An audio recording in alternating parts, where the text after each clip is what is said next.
உலகமெங்கு வாழும் தமிழ் பேசும் மக்கள் அனைவரையும் சமையல்காரன் சேனலுக்கு அன்பு கலந்த வணக்கத்துடன் வரவேற்கிறேன். இன்றைக்கி நம்ம பார்க்க போகிற recipe mango mojito. Mango mojito ரொம்ப ஈஸியாக செய்யலாங்க. சும்மா ஒரே 6 ஐட்டம் தான், அதை வச்சு ரொம்ப ஈஸியாக செஞ்சு சூப்பராக சாப்பிட்லாம். வாங்க வீடியோக்குள்ளே போய் பார்க்கலாம். தேவையான பொருட்கள் டிஸ்கிரிப்ஷன்லேயும் இருக்குது, டிஸ்பிளேலையும் தெரியுது, பார்த்து எடுத்து வச்சுங்க, செய்யலாம். எலுமிச்சம்பழம் 2 டேபிள் ஸ்பூனு சின்ன சின்னதாக கட் பண்ணி சேர்த்துக்கலாங்க. ஒரு 7-8 பீஸு. புதினா 1 டேபிள் ஸ்பூன் அளவுக்கு சின்ன சின்னதாக கட் பண்ணி ஆட் பண்ணிக்கலாம். நறுக்கிய மேங்கோ 2 டேபிள் ஸ்பூனு சின்ன சின்னதாக கட் பண்ணி ஆட் பண்ணிக்கலாங்க.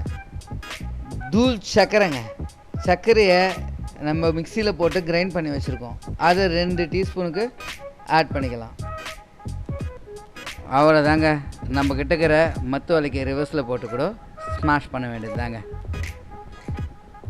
இப்படி மெதுவாக ஸ்மாஷ் பண்ணுங்கள். ஸ்மாஷ் பண்ணிவிட்டு நம்ம இதுக்கு மேலே சோடா மிக்ஸ் பண்ணுங்க. கொஞ்சம் கொஞ்சமாக மிக்ஸ் பண்ணுங்க. சோடாவை கலக்கிட்டு மிக்ஸ் பண்ணிவிட்டு கொஞ்சம் ஒளி வர்றப்போ திருப்பியும் கொஞ்சம் லைட்டாக மிக்ஸ் பண்ணி திருப்பியும் ஆட் பண்ணிவிட்டு ஃபினிஷ் ஆகிடுச்சிங்க. இதுதான் ஃபினிஷிங் ஸ்டேஜ். சும்மா ஷோக்காக மேலே ஒரு லெமன், கொஞ்சோண்டு மின்ட்டு, முடிஞ்சதுங்க. Mango mojito ready. குடிக்கலாம் வாங்க. அவ்வளோ ஒரு டக்கரான ஒரு ஜூஸ்.